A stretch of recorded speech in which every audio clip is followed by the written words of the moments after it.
taxaw ne présenter le programme alimentaire mondial nga xam ne moom it def na ci don bu am solo ci wàllu koppar ñu ñëw fekk fiit population yi ñu teeruñu ci li nga xam ne dafa bokk ci lu am solo ci programme son excellence le président Bassirou Diomaye Faye ci li ñuy tuddee activité citoyenne investissement humain ci activité citoyenne mooy di def ay mbir yoo xam ne ci mandargal li muy mandargal mooy mobilisation wala yéeg-yéeg bi ñu bokk ñun ñëpp ni ñoo bokk réew mi ba war a tax ñu mën a jagleel benn bés ci suñuy bés ci loo xam ne njëriñu ñëpp la donte bés yëpp dañ koy def mais bii ñu fësal ko ak waaye mu doon loo xam ne it luy am njëriñ la ci réew mi am njëriñ ci doxalin yi moo taxoon mu lancé journée yi soo seetee ñetti édition yi jiitu yëpp nag ñoo ngi ko defoon ci wàllu setal ak assainissement ak curage u caniveau yeeg ñoom seen bii ñu def ko ci lii ndax dafa tombeek li ñuy wax journée nationale de l'arbre nga xam ne yàgg nañ ko taxawal Sénégal muy journée bu am solo ndax ku wax garab wax dund àdduna bi ñuy dund bu demoon ba garab amatu fi defe naa dund dootu fi am suñu dund xam nañ ko ñàkk nañ koo xam suñu dund dafa dépendre trop ci garab nag moo tax société yu bëri dañ koo joxoon cër boo xam ne daanaka dafa sacré mooy dañ ko doon jox gëdd bi ñu joxe nit ba boo ci daroon jël dara sax day fekk mu doon soxla waaye doo dagg rek pour le plaisir ni damay dagg ci diine dañuy dem ba ne benn xob sax boo ko waree dagg ci garab na fekk mu méngoog soxla boo am waaye toog rek mu neex la rek nga dagg ay branche sànni loolu dañ koy aaye kon loolu buñ koy jàngale ci diine science ñëw ba feddali ko ci jamono joo xam ne ñi ngi wax réchauffement climatique ñi ngi wax àdduna boo xam ne jaxasoo na tàngoor bi léegi gis ngeen ni mu bëree sedd gi wàññeeku na daanaka réew yu mel ni suñu réew yi amatul sedd ñun bu ñuy ne xale période hiver bi da doon métti mais léegi daanaka au mois de février mun nga sol sa t-shirt di doxantu loolu ay réalité la yu ñu gis du lu ñuy werante ñu gis ni nag day jaadu lenn ci li andi loolu mooy li nga xam ne lu yàlla mooñaale woon àdduna la te nit ñi ci seen i jëfin ñu dem ba dindi ko fi ñoom ñi ko fi dindi nañu góorgóorlu delloo siwaat ko fi àdduna bi dafa vertoon carrément ci garab waaye nit ñi ñooy ñëw di déboiser di dagg soo demee tey fi ñu dese ci àll dese ñu ci forêt muy Casamance monsieur le ministre xam na ni bis bu ne ak waa service am waa Eaux et Forêts ñu leen di delloo njukkal ak ñëpp ñu ciy liggéey bés bu ne ñu ngay xëy di xeex pour li nga xam ne ñu ngi koy yàq foofu di dagg garab yi di ko rawale yenn saay mu jaar ci yeneen réew nga xam ne bu ñu moytul dina dem ba li am feneen ak feneen ci Sénégal moo fay am mooy ab désert loolu dina doy waar kon suñu responsabilité ñun mooy ñu fexe ba loolu ñu delloosi ko fi Afrique nag dafa di particularité boo jëlee carte àdduna soo demee Google Map wala Google Earth nga tiim àdduna di nga gis ni Afrique mooy continent bi gën a jaune soo xoolee Europe dafa verte nga xool Asie dafa verte mooy garab yi ak forêt yi mais soo ñëwee Afrique quelques points verts ngay gis la ca des yëpp dafa jaune mooy désert la désert du Sahara désert du Kalahari yeneen ak yeneen te suñu moytuwul nag fi ñu jëm du baax moo tax li ñuy wax les impacts du changement climatique ñun Afrique ñoo koy gën a sentir que yeneen continent yëpp waaye ni ngeen gisee mu verte noonu Europe du loo xam ne rek nature bi kese la tubaab bi dañoo fonk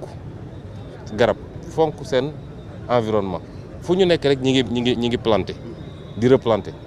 am ay forêt classée yoo xam ne kenn sañu faa dugg naan da ngay laal garab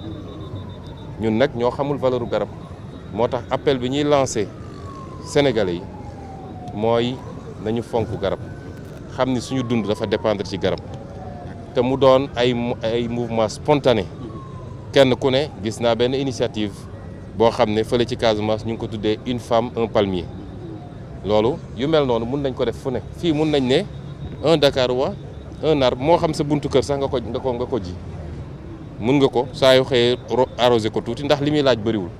buñ ko defoon léegi ñu amaat un environnement sain te di féliciter ministère bi aussi ndax nee nañ ma garab yi fi nekk yëpp muy cocotier yi ngeen gis muy baobab yi nga xam ne mi ngi meññaat lu ñu waroon a dagg la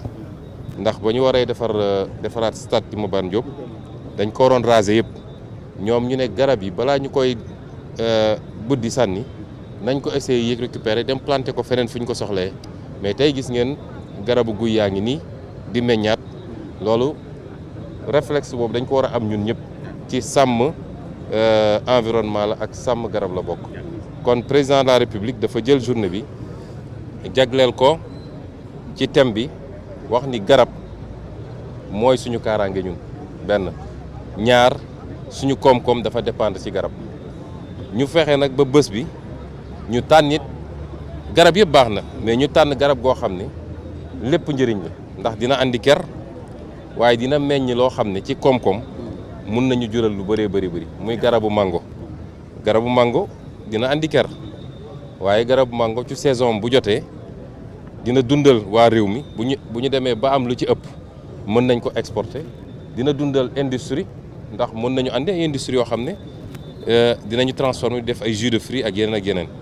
kon loolu symbole bu am solo la bi nga xam ne président de la république tànn na ko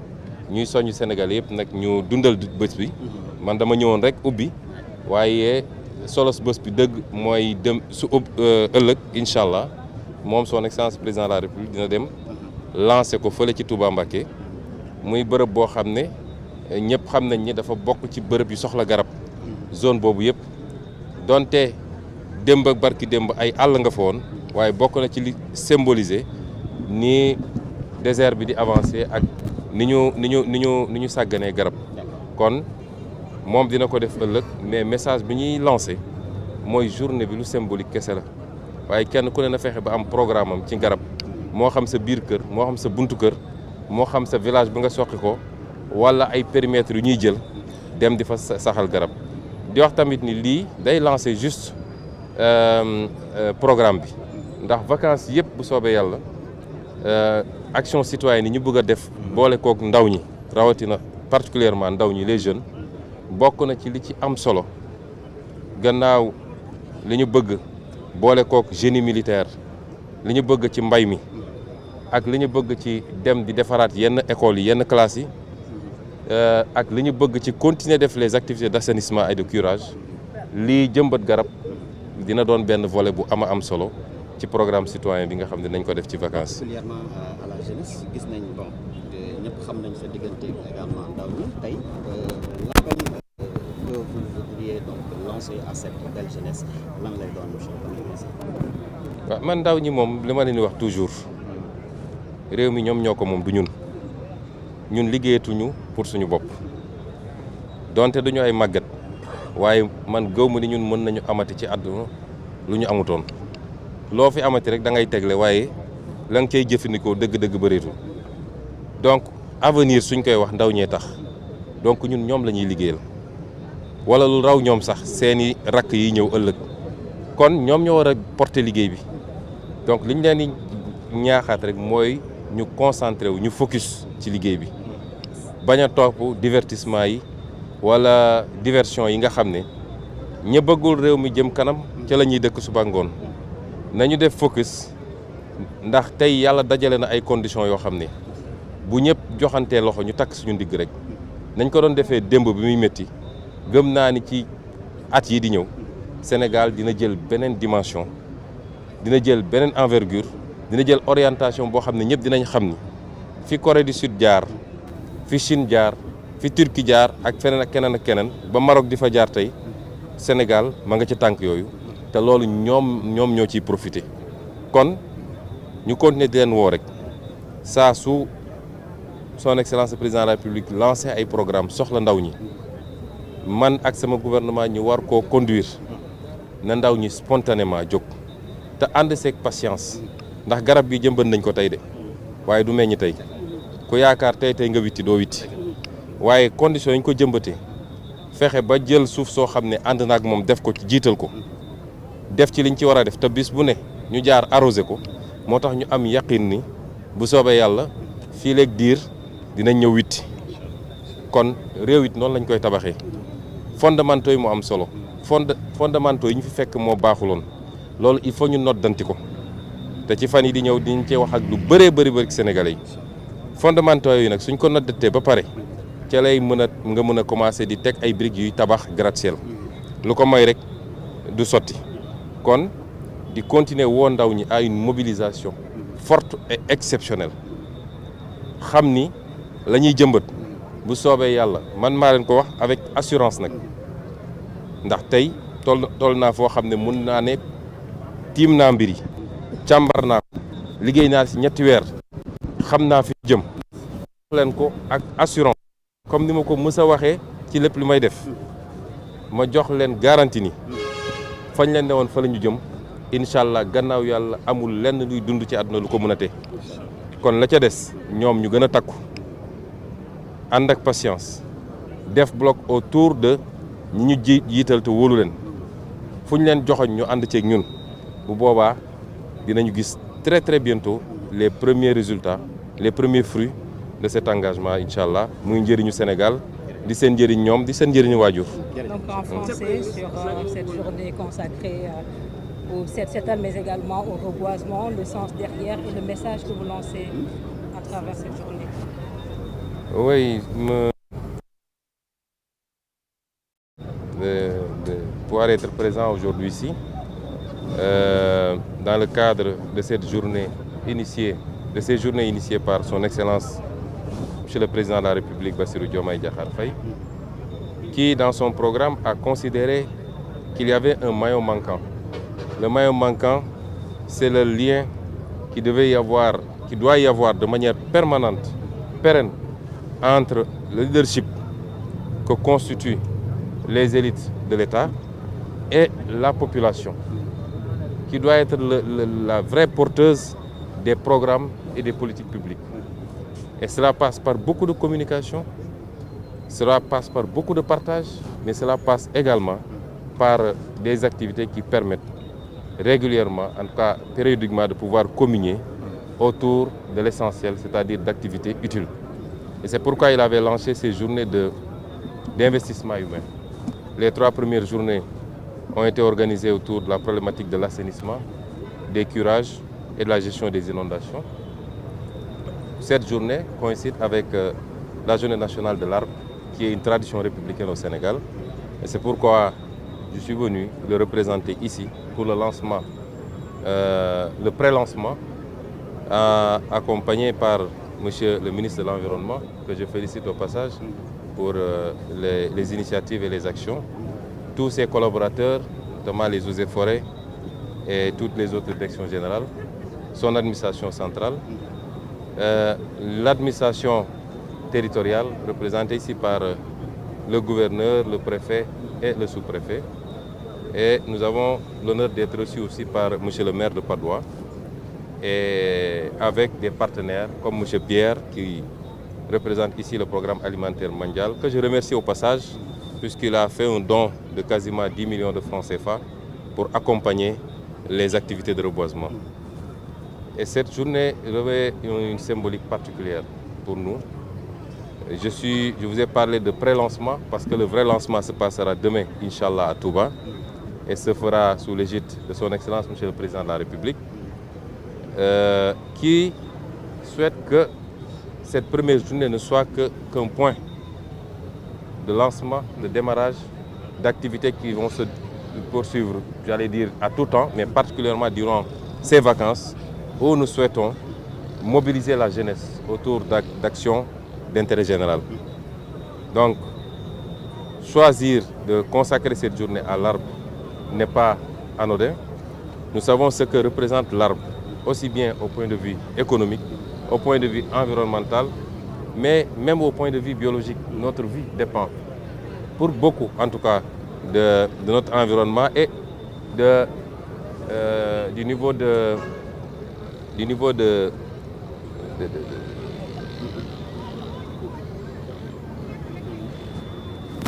notre environnement et du niveau d'occupation végétale dans cet environnement-là. Et c'est pourquoi nous avons considéré qu'aujourd'hui, l'Afrique et le Sénégal doivent combler un gap. Je disais tantôt à Wolof que si vous vous amusez à cliquer sur Google Maps pour avoir un plan global de la carte mondiale, vous verrez que l'Afrique est le continent le moins vert. C'est le continent le plus jaune, la couleur jaune représentant les espaces désertiques. Désert du Sahara, désert du Kalahari, etc., etc. Vous allez voir que le continent européen est très vert. Le continent asiatique est très vert. Ce n'est pas le fruit simplement de la nature. C'est parce que dans ces continents, les gens se préoccupent beaucoup de leur environnement et particulièrement de la préservation des espaces végétaux, avec des activités de reboisement, mais surtout avec des actions fortes pour la préservation de la nature et des arbres. Malheureusement, chez nous, nous n'avons pas les mêmes préoccupations. Ce qui fait qu'aujourd'hui, le désert continue à avancer. Nous savons qu'une bonne partie du Sénégal n'est pas désertique, encore pas à 100%, mais en tout cas est très peu boisée. Il nous faut aujourd'hui travailler à rattraper ça. D'où la pertinence d'ailleurs du programme de la Grande Muraille Verte, dont le directeur général est ici, qui est l'un des meilleurs programmes qu'on ait initié dans ce domaine et qu'il faut aujourd'hui revitaliser, revivifier, renforcer à tout point de vue pour que du Sénégal à la pointe de l'Afrique, à la corne de l'Afrique, nous puissions avoir une muraille verte qui puisse constituer une barrière par rapport à l'avancée du désert. Mais au-delà, vous avez vu ce qui se passe actuellement dans l'une des rares zones où nous pouvons encore nous réjouir d'avoir de la forêt, c'est-à-dire la Casamance. Vous avez vu les activités de déforestation massive où on coupe du bois, quelquefois en passant par les frontières des pays voisins, et qu'on continue à laisser des espaces totalement vagues qui, demain, pourraient constituer le début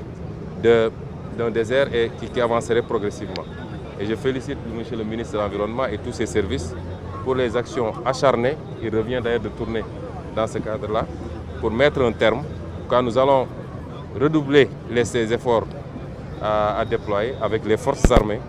avec les eaux et forêts et tous les services pour mettre un terme définitivement à cela. Et sur un autre plan maintenant, encourager les Sénégalais. Reboiser n'est pas difficile, ce n'est pas un programme extraordinaire. Chacun peut s'adonner à cette activité à sa manière et selon son périmètre. On peut planter un arbre chez soi si on a un espace pour le faire. On peut planter un arbre devant sa porte. On peut planter des arbres dans l'espace public du quartier en collaboration avec tout le quartier, aménager des espaces. Ce n'est pas des activités extrêmement difficiles et il faut aujourd'hui que les Sénégalais en fassent une préoccupation. J'ai apprécié par exemple un programme qu'on m'a soumis en Casamance qui s'appelle « Une femme, un palmier » à huile. C'est des arbres utiles à tout point de vue. Et donc aujourd'hui, nous sommes là pour cette journée. Et le thème qui a été choisi permet de rattacher l'arbre d'abord à notre propre sécurité, notre propre existence, mais de le rattacher également à notre environnement économique. Et c'est pourquoi je félicite Monsieur le ministre de l'Environnement pour avoir proposé ce thème et Monsieur le Président de la République pour l'avoir validé. Et nous avons choisi une variété que tout le monde connaît, c'est-à-dire le manguier, qui est un arbre utile à tout point de vue. D'abord au niveau de l'ombrage, c'est un arbre dans des pays aussi chauds que les nôtres qui peut permettre de rafraîchir, mais c'est également un arbre très utile par le fruit qu'il produit, qui est un fruit extrêmement prisé partout dans le monde. Je ne connais pas de zone où les gens ne consomment pas de mangue, qui peut aujourd'hui porter notre consommation vers cette politique d'autosuffisance que nous appelons, autosuffisance alimentaire, je veux dire, souveraineté alimentaire, faciliter également l'enrichissement de notre alimentation par la diversification, qu'on ne se limite plus à manger du riz, on boit le thé, on s'en va, mais que les Sénégalais puissent aujourd'hui s'habituer également au dessert, qu'il soit en tout cas généralisé au point d'être accessible à tous les Sénégalais. C'est un arbre qui peut nous permettre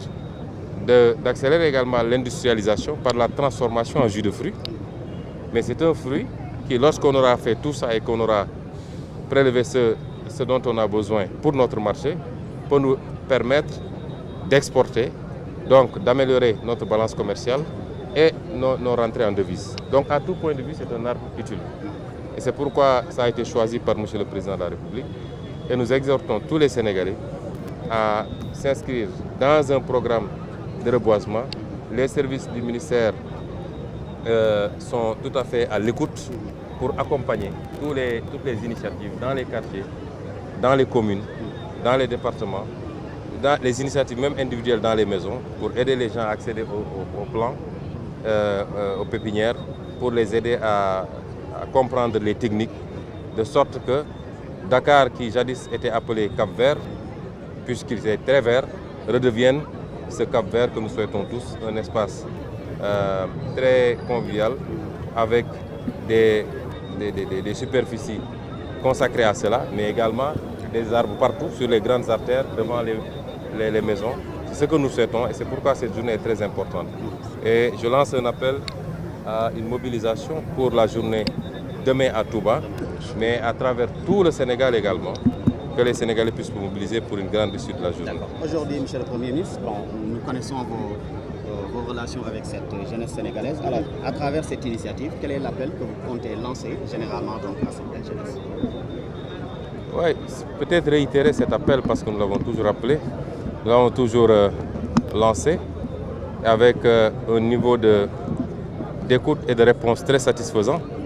Nous en remercions encore toute cette jeunesse. La relation de confiance que nous avons nouée avec cette jeunesse n'est pas une relation fondée sur la duperie. À chaque fois qu'on s'adresse à cette jeunesse, nous nous adressons à nous-mêmes. Nous nous adressons à nos propres enfants, à nos propres petits frères, et nous nourrissons une affection sans borne à cette jeunesse. Et si on se bat, ce n'est pas pour nous, c'est pour cette jeunesse.